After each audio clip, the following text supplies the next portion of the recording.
posicionamento na hora de montar o tabernáculo. Existia um posicionamento. A porta de entrada teria que dar para o nascente do sol. Porque, irmão, mas eles se venderam como escravos para pregar para os escravos. Eles se venderam porque eles queriam chegar em uma ilha para pregar o evangelho. Só que eles não tinham acesso. Só corruptível, porque um pedaço de madeira, se você deixar na chuva, se você deixar no sol, ele apodrece. Mas o ouro, irmão, o ouro pode passar anos e anos, o ouro não se estraga, o ouro não se perde, o ouro ele não sofre nenhum tipo de corrosão com o passar do tempo. Então, esse revestimento da arca, a parte interna dela de madeira, revestida por ouro, representa a natureza do homem corruptível, revestida pela capacitação de Deus e pelo Espírito de Deus incorruptível, nos vestidos de glória, de autoridade e de poder. E Deus então usa outras pessoas. E quando nós chegamos no livro do Êxodo, no capítulo de número 31, Deus então ordena a Moisés, passa a ele algumas instruções. Porque Deus sempre vai falar com Moisés. Porque Moisés tinha um papel muito importante. Moisés era o líder. Verdade. Moisés era o líder. E Deus tem princípios que Deus não viola. Pode mudar as épocas, pode mudar os lugares, mas os princípios de Deus são invioláveis. Alguns princípios de Deus não vão mudar, independente da cultura, independente da língua, independente do lugar, independente da tecnologia, independente do governo que exista. Um dos princípios imutáveis é a autoridade da palavra de Deus. A autoridade da palavra de Deus e a inspiração plenária das Escrituras Sagradas não vai mudar, independentemente do que aconteça, independentemente do que a sociedade em tempos modernos diga e tenha percepção a respeito da palavra de Deus. Todavia a palavra de Deus continua a mesma e deve ser seguida e obedecida da mesma maneira. Deus tem certos princípios que ele não viola. Ele coloca autoridades e colocou Moisés como uma autoridade, como guia espiritual daquele povo. Não só apenas para os guiar de um ponto até outro, mas para ser o guia espiritual, para ensinar para eles. E Deus então fala através de Moisés. E aqui eu gostaria de abrir aspas, dizendo o seguinte, que até nos tempos de hoje, muitas vezes Deus sempre vai falar com o líder da igreja, com um anjo, com aquela pessoa que Deus colocou ali na igreja. Deus dá uma percepção para o líder, para aquele que está pastoreando, muito maior do que daquele que é liderado. Não porque quem é líder é melhor, mas porque Deus o chamou para liderar, e Deus vai falar primeiro com o líder, para depois, posteriormente, o líder vai falar com a igreja, com o obreiro, com o irmão, com a irmã. Então, às vezes, nós estamos pastoreando, e às vezes a gente toma alguma atitude que talvez a igreja não compreenda, mas porque Deus primeiro ele vai falar com o líder, vai orientar o líder. E esse texto de Êxodo, no capítulo de número 31, ele começa o seu prólogo dizendo o seguinte: disse o Senhor a Moisés. Deus falou com Moisés, dizendo para o Moisés o seguinte, abre aspas, eis que chamei pelo nome Bezaliel, filho de Uri, filho de Ur, da tribo de Judá. Deus chamou esse homem para executar uma obra excelente. Quando nós olhamos então para o templo, ou para o tabernáculo, melhor dizendo, para o Mishkan, e como ele foi elaborado, existe um material da CPAD que é um mapa, né? E ali tem ilustrações do tabernáculo, como que ele era, nas suas medidas, na sua dimensão, até no posicionamento, na hora de montar o tabernáculo, existia um posicionamento. A porta de entrada teria que dar para o nascente do sol, porque a luz entraria pela porta, mostrando que a luz de Jesus também deve entrar no nosso coração. Tudo isso tem uma simbologia. As tribos, a partir do momento que o tabernáculo era montado, cada tribo, eles não montavam um acampamento ao lado do tabernáculo de maneira aleatória. Tinha uma ordem aqui na parte. Não estava assim. Mas alguém colocou as suas mãos para que esse lugar ficasse dessa forma. Alguns Bezaliéis dos tempos atuais, Deus os capacitou para fazer alguma coisa de muito excelente. E essas pessoas talvez hoje, elas não estão em destaque, mas elas foram muito importantes para que hoje nós pudéssemos realizar esse FO. Aqui nessa manhã, para que esse trabalho pudesse acontecer, ser realizado, existe toda uma logística por trás desse trabalho. E Deus então agora, no capítulo de número 31 do Êxodo, Deus chama esse homem, chamado Bezaliel, para trabalhar com madeira, com ouro, com prata, ou seja, o chamou para servir. Para servir, irmãos, para trabalhar, para edificar. Lá na frente, quando estava tudo pronto, depois que o tabernáculo já estava edificado, depois que as peças já estavam prontas, nós vamos ver mais algumas citações do nome de Bezaliel. Um exemplo, no capítulo de número 36, aqui mesmo do livro de Êxodo, tem outra citação de Bezaliel e seus companheiros. Depois, nós não vamos ver mais citações deles. Depois entra em cena o grande sacerdote Arão, né? O Kohen Gadol, o grande sacerdote. Ele entra em cena com a tribo de Judá, com a tribo de Levi, que é da sua família. E essa tribo está ali para realizar o culto, para entrar no santo do santo lugar, só poderia entrar no sumo sacerdote. E para cuidar dos utensílios, toda a família e a tribo de Levi era responsável por isso. Ou seja, se nós olharmos nos dias de hoje, depois que o tabernáculo estava construído, depois que o serviço bruto havia sido realizado, quem, na verdade, desfrutou de todo aquele trabalho, quem ficou mais em evidência, não foi Bezaliel, foi Arão e sua família. Era Arão que entrava. Eu não me lembro, e eu tenho certeza que isso não aconteceu, que Bezaliel, ele nunca entrou no santo dos santos lugares. Ele construiu, ele edificou, ele ponhou as suas mãos para executar aquela grande obra, juntamente com uma equipe que Deus o preparou, mas ele não ministrou ali no santo dos santos lugares. Irmãos, nos dias de hoje, muitas vezes, Deus nos chama para fazer coisas que nós não vamos ficar em evidência. Nós vamos preparar. Uma certa vez uma pessoa me disse o seguinte: eu estou cansado, eu sempre preparo o palco para que as pessoas usem, mas eu nunca uso o palco que eu preparo. E eu disse para essa pessoa: pois bem, Deus te chamou para ser Bezaliel, para preparar o palco para alguém. Às vezes, irmãos, Deus vai nos chamar para preparar, e nós não vamos desfrutar daquilo que nós preparamos, mas nós não estamos preocupados com isso. A nossa grande preocupação e o nosso interesse deve estar se nós de fato estamos servindo ao Senhor. Aleluia. Na congregação onde você está, talvez você não seja o dirigente da congregação, talvez você seja um auxiliar, você está ali correndo para lá e para cá, e talvez o pastor não mencione o seu nome no culto, te agradecendo por aquilo que você tem feito, mas fique tranquilo. Deus está contemplando tudo aquilo que nós estamos fazendo, irmãos. Bezaliel, a obra que Bezaliel executou, não caiu no mar do esquecimento. Pelo contrário, a ele foi dado a recompensa de um edificador. Às vezes, Deus nos chama para edificar. Às vezes, Deus nos chama para ministrar. Às vezes, Deus nos chama simplesmente, irmãos, para auxiliar. Quando nós olhamos da história das missões, nós vamos ver grandes nomes de missionários que não são os mais proeminentes.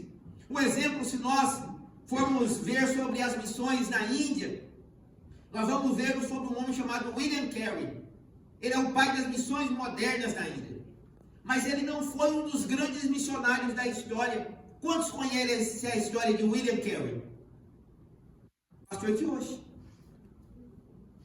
E se eu falar de Daniel Berg, quantos conhecem Daniel Berg? Mais gente conhece Daniel Berg. Só que o que William Carey fez em proporção para o reino de Deus foi maior do que Daniel Berg. Mas as pessoas conhecem mais Daniel Berg. Se eu falar de Benihim, quem já ouviu falar de Benihim? Quase todo mundo conhece Benihim. Mas o que Benihim fez em relação à obra de Deus não chega a uma fração do que o William Carey fez. Quantos conhecem os irmãos Moráveis? Ninguém conhece. Irmão, mas eles se venderam como escravos para pregar para os escravos. Eles se venderam porque eles queriam chegar em uma ilha para pregar o evangelho. Só que eles não tinham acesso. Só poderia chegar naquele lugar os escravos. E o que eles fizeram? Eles se venderam como escravos para chegar aos escravos, para pregarem a palavra de Deus para os escravos. Aleluia, Jesus. Ou seja, nós não conhecemos o trabalho deles, mas eles fizeram um trabalho impactante para o reino de Deus. Bendito é o teu nome, Jesus. Quantos conhecem Martinho Lutero? Os irmãos conhecem. John Hus já diminuiu. Mas quem começou a reforma protestante não foi Martinho Lutero, foi John Hus. Ele foi o primeiro que deu os primeiros passos para delatar a corrupção dentro da igreja, ao ponto dele ser morto. Um dos apelidos de John Hus foi o Ganso, porque o Ganso ele grita, ele faz barulho, e foi o que John Hus fez. Ele fez barulho.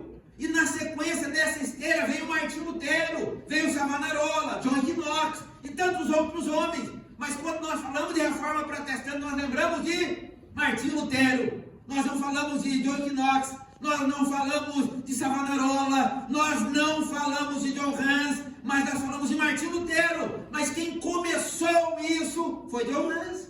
Grande Deus. Ou seja, John Hus preparou o palco para que Martinho Lutero pudesse ser o homem mais proeminente na reforma protestante. Assim também Deus levantou Abisariel, com o espírito de sabedoria o capacitou para construir aquela edificação. Ninguém pergunta, por exemplo, quando você chega em uma grande igreja, lá no Brasil, um exemplo, você vai lá na Assembleia de Deus, tem lá de frente da CPAD.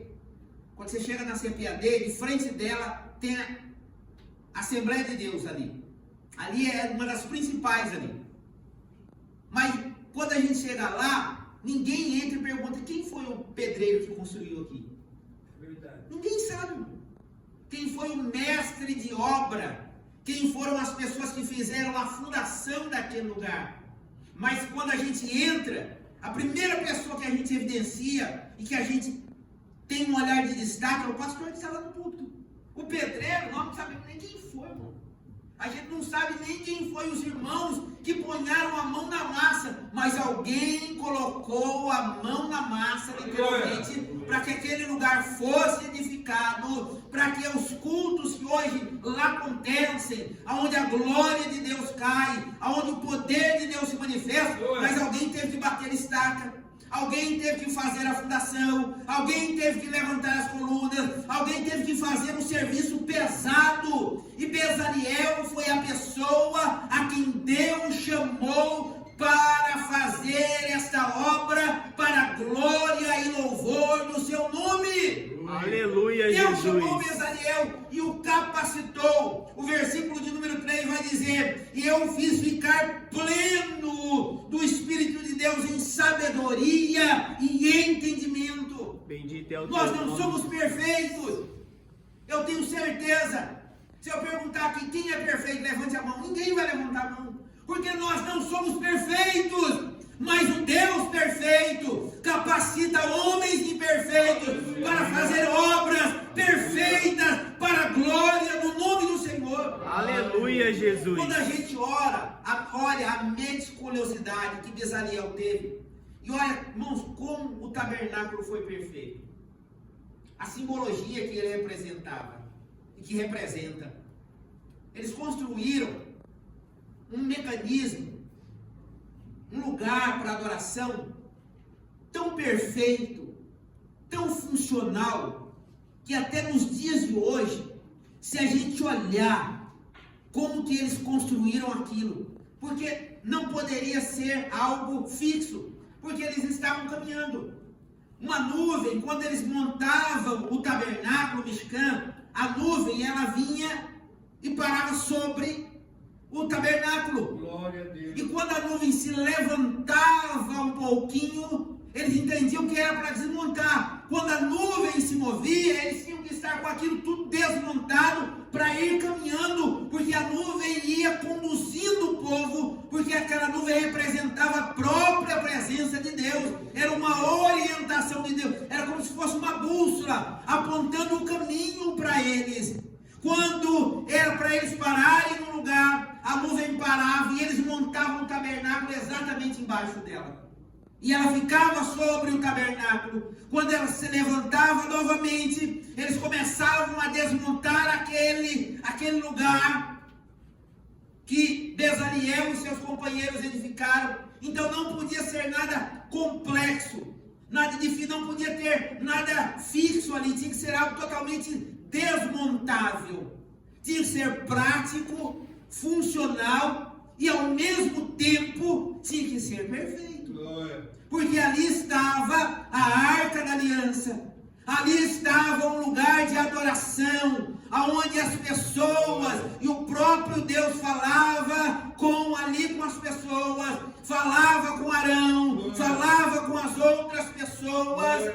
Então esse lugar era um lugar móvel. Eles só construíram o templo quando eles chegaram num lugar fixo, porque o templo não era móvel, o templo era fixo, mas o tabernáculo era móvel. E Deus usou a vida de Bezaliel para construir essa edificação. E Deus o capacitou com um espírito de excelência. Deus deu a ele uma habilidade sobrenatural. Aleluia, Jesus. Irmãos, Bendito é o nós teu estamos a nome, fazer Jesus. uma grande obra. Aleluia. Como disse Neemias, quando estava reedificando os muros de Jerusalém, depois da cidade ter sido destruída, saqueada, os muros derribados, as portas queimadas com fogo, só escombros. Mas quando ele volta para Jerusalém e ele pega a reconstruir ali os muros, as portas, em determinado ponto alguém chega e diz para ele: olha, desce daí, vamos ali tomar um café, vamos parar essa obra para conversar. Ele disse: eu não posso, porque se eu descer, essa obra cessaria. E eu estou fazendo uma obra grande, eu estou fazendo uma obra excelente, eu estou edificando um lugar onde Deus quer se manifestar com o seu poder. Ele reedificou os muros, colocou as portas, reedificou a casa de Deus, instituiu novamente a ordem do sacerdote, dos levitas, para que os cultos começassem e o nome do Senhor ali pudesse ser adorado. Mas Neemias, ele não desceu, ele não parou. Ele não se limitou diante da dificuldade, pelo contrário, Deus o usou com sabedoria. Antes de Deus usar para reedificar os muros e as portas, qual que era a profissão de Neemias, irmão? Ele era copeiro. Ele não era pedreiro. Ele não era marceneiro. Ele não era construtor. Ele não era engenheiro. Ele era o rapaz que trazia água, que servia comida para o rei. Ele talvez não entendia nada de construção, mas Deus o capacitou. Da mesma forma, somos nós, é Deus que nos capacita a fazer aquilo que nós estamos executando. Aleluia. Bendito é o teu Quando eu nome, oriento um Jesus. obreiro, um líder, e aí eu falo: olha, vamos fazer. Ele fala assim: pastor, eu não consigo. Eu falei: eu sei que você não consegue. Eu não estou falando que você consegue.